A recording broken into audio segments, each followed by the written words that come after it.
कि श्रीमतीले मैले गरेको छैन त्यस्तो अनैतिक काम भएको छैन भनेको छ पक्का हो नि त होइन हजुर साँचो सत्य कुरा बताउनु अब साँचो सत्य कुरा बताइरहेको छ र तपाईँले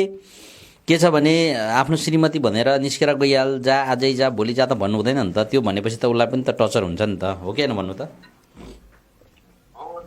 ठिक छ अरू कुरो भन्नु अरू कुरो ठिक छ राम्रोसँग काम गर राम्रोसँग चाहिँ नि उसले गल्ती गराउने कराउन पाइन्छ होइन म पहिला तर अनि बहिनी सुन अनि बहिनीको नि के छ भने निस्केर जा भन्नुबित्तिकै जाने होइन नि त खुट्टा झिक्ने होइन नि त झगडा गर्ने लड्ने फाइट गर्ने हो ठिक छ बरु आवश्यक पर्यो भने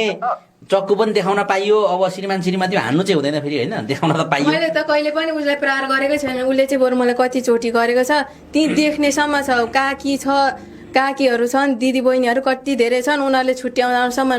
नमान्ने अनि के अरे ब्लड बगेको देख्यो भने पनि होस् मरे नि मरोस् भने त्यत्तिकै छाडिदिने त्यस्तो हो तपाईँ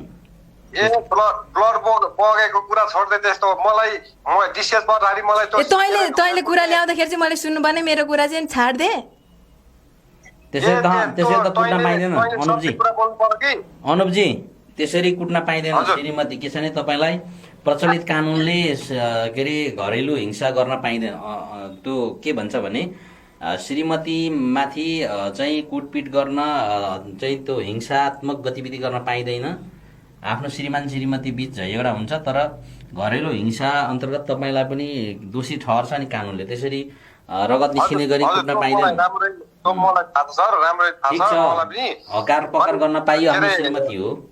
र बहिनीले पनि के छ भने आफ्नो एउटा जिम्मेवारी त पुरा गर्नु पर्यो नि त हो कि होइन श्रीमान परदेशमा छ हो कि होइन अनि यत्रो वर्ष गरिदिएकै हो नि त्यसको लागि नगरेको वर्ष भयो गएको त्यही 13-14 महिना त भयो होला 13-14 महिनाको लागि मात्रै बिहा गरेको त बिहे गरेको त 6-7 वर्ष भयो नि ऊ बाहिर गएको पो 13 कति जुनीसम्म सँगै बाँच्ने भनेर हिजो बाचा खाएको होइन बाचा गरेको होइन बाचा गर्ने मुलाले त अनि के अरे नागर हाम्रो पत्रकार दाइले भन्नुभएको रहेछ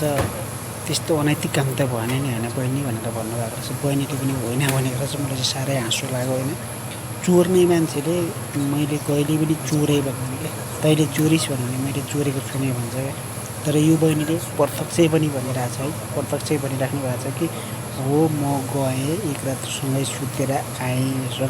आएपछि तलमाथि चाहिँ भएको छैन भन्नुभएको छ क्या तर केटासँग गएर बसेर सँगै सुतेपछि तलमाथि हुन्छ भने त त्यो अलग कुरो हो होइन मलाई चाहिँ यो तपाईँले लिएको इन्टरभ्यू र बहिनीले बोलेको वचनदेखि साह्रै हाँस उठ्यो र तपाईँले भन्नुभएको रहेछ पहिलो धेरै हेला गर्नुहुन्छ यो महिला हिंसाको मानने मुद्दा लाग्छ भन्नुभएको रहेछ तपाईँले तर छोरी मान्छे चाहिँ अरू केटासँग गएर सुत्दाखेरि चाहिँ हुने केही हिंसा नहुने तर छोरा मान्छेले गाली गर्दा चाहिँ महिला हिंसा हुने कसरी छ